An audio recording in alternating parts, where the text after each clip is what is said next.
Esto es Equilibrio Empresarial. Hablaremos de técnicas de motivación y consejos para tener una mejor salud física y mental. Yo soy José Antonio Rivera y podrás encontrarme en mis redes sociales como José Antonio Rivera B.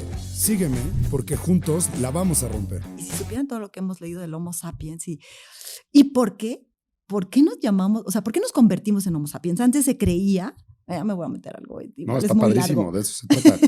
Hay tiempo ahorita. Sí, ¿de verdad? Sí. Porque antes se creía que los neandertales habían evolucionado directamente a ser sapiens. Y hoy sabemos que no. Hoy ya por la cuestión genética se saben muchísimas cosas del código Son dos especies humano. distintas. Son dos especies distintas. Pero cuidado, Toño, porque no podemos cantar victoria porque se han cruzado. O sea, sí se sabe hoy que se llegaron a cruzar en el tiempo y en la realidad por los códigos genéticos, y casi que todos sabemos cuáles se cruzaron. Basta que vayas a algunos lugares y dices, es seguro que alguno de sus antepasados se cruzó con un neandertal. Bueno, perdón, es broma, pero en ese punto nosotros dijimos, ¿qué nos hizo sapiens? ¿Qué nos hizo sapiens? O sea, ¿cómo fue, no que nos convirtamos de neandertales a sapiens, pero sí hubo un punto de ser diferentes? Y lo que nos hizo diferentes y lo que nos fue el pensamiento, ese pensamiento que nos llevó a la reflexión, nos hizo diferentes el trabajo en equipo, darnos cuenta que solos no podíamos, que podía haber hecho un humano contra un tigre, contra un dinosaurio, contra lo que hubiera sido en su momento, solo trabajar en grupo.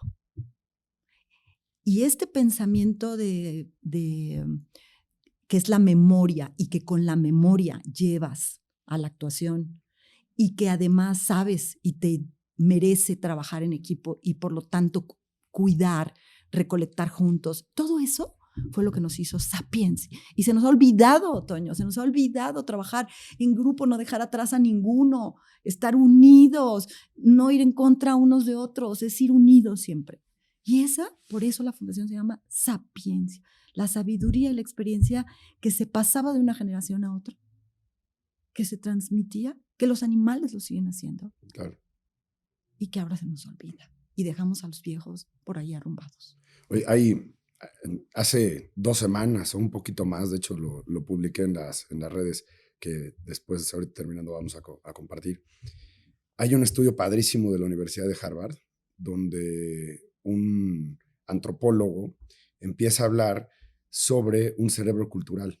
Y él dice que la inteligencia de un hombre no depende de sí mismo, sino que depende de toda esta sabiduría coleccionada con el paso de miles y miles de años y de cómo la hemos estado compartiendo, ¿no? Y te empieza a hablar que inclusive ha habido momentos de estudio donde el IQ se disminuye y está padrísimo lo que dice. Aparte me causó un poquito de gracia porque mencionaba que en las épocas de la prohibición del alcohol en Estados Unidos, la gente empezó a convivir menos en las cantinas, ¿no?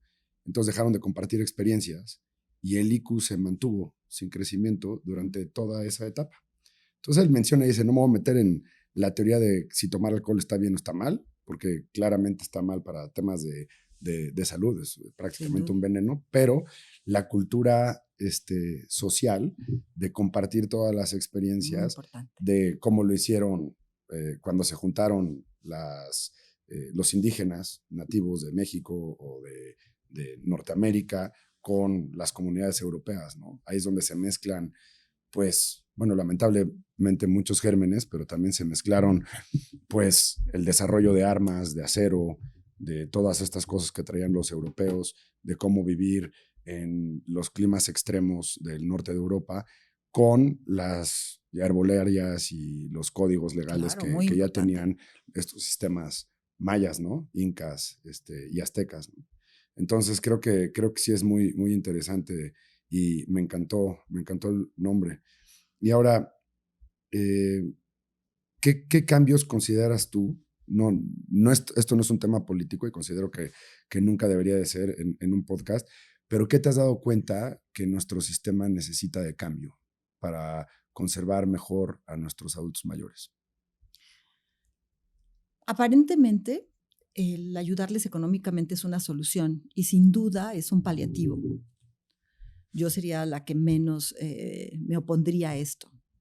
El problema en esta ayuda es simplemente que macroeconómicamente la institución que nos dirige, que es el gobierno, debe medir esas fuerzas porque los recursos son limitados. Entonces hay que ver eso. Yo siempre he sido mucho más partidario de que generes empleo. Ujú.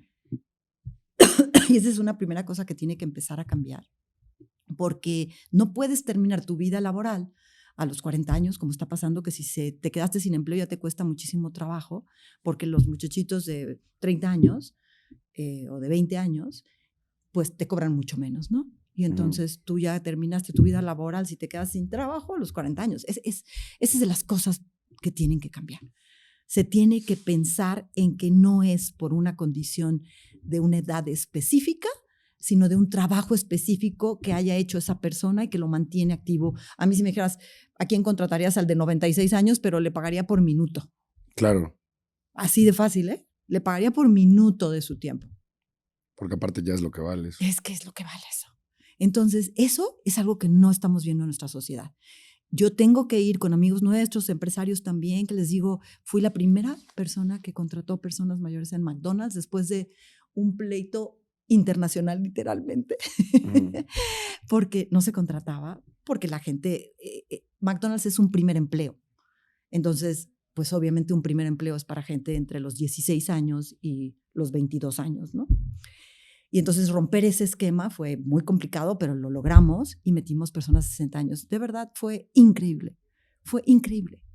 Primero, muchas reticencias, muchas cosas sucedieron, no les voy a decir que todo fue color de rosa, y sin embargo, el respeto que se ganó la persona mayor y el respeto que le representaron las jerarquías, porque había muchachitos de 20 años que eran el jefe de la señora de 62.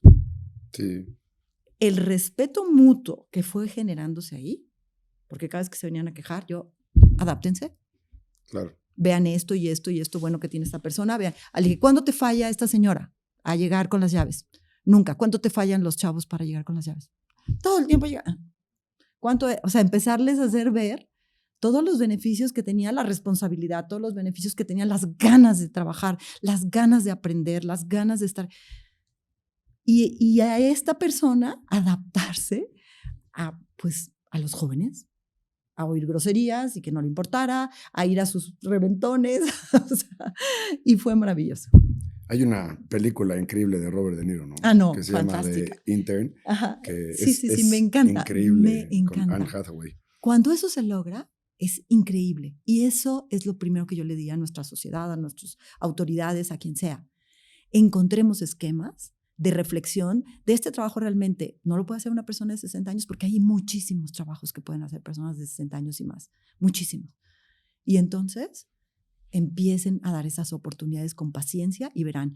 También me enorgullece decir que muchos años atrás, una conversación como esta con los señores González, dueños de Comercial Mexicana, dio fruto a que empezaran a poner cerillos combinados con personas mayores.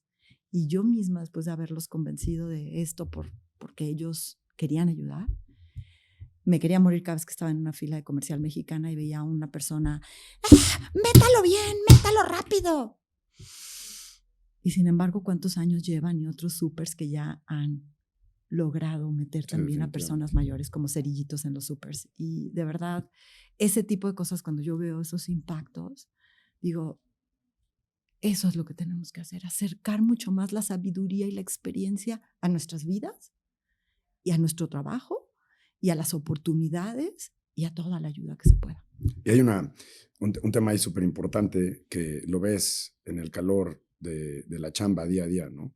Que es la brecha generacional y de cómo te pierdes en la traducción al momento que está conviviendo un joven, digamos, recién egresado de 25 años, con toda la falta de experiencia, y una persona de 75, ¿no? Al momento que empiezan a hablar, o de 65, lo que tú quieras, pues una persona prácticamente cuando estaba en la universidad trabajó con un iPad y no se espera más que un día en lo que llegue su pasta de dientes de Amazon, ¿sí?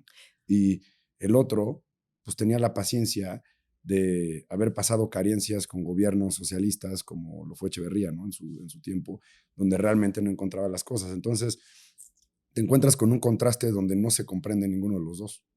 Y eso creo que también es una tarea de las organizaciones No, Toño, privadas. hay unos mayores de 60 años que yo los quiero ahorcar y miren que son muy pocos porque yo tengo mucha paciencia y además mucho amor por las personas mayores. Pero hay unos que yo les quiero, o sea, te repiten 45 veces las mismas cosas y eso es una cuestión de lo que vemos en salud mental, ¿eh? Porque ustedes no se declaren que no les va a pasar si no están haciendo su chamba respecto a eso. Pero bueno, que te repiten 40 veces, o sea, no hay paciencia que aguante eso, por un lado. Por otro lado, se la pasan diciéndote que su tiempo era mejor y que todo lo que ellos hacían era mejor y que lo que ellos vivieron era mejor. Bueno, esa es una condición que nosotros en ellos siempre buscamos decir. Cada tiempo es el tiempo y es su tiempo y el respeto de esos tiempos que le tocan vivir a que no es ni mejor ni peor, así como no hay personas mejores que otras. No existe eso. Todos somos iguales. Simplemente puede haber más talentos o más capacidades, indudablemente, más inteligencia, indudablemente. Pero eso no te hace una mejor persona, ¿eh? Claro. Eso no es lo que te hace una mejor persona.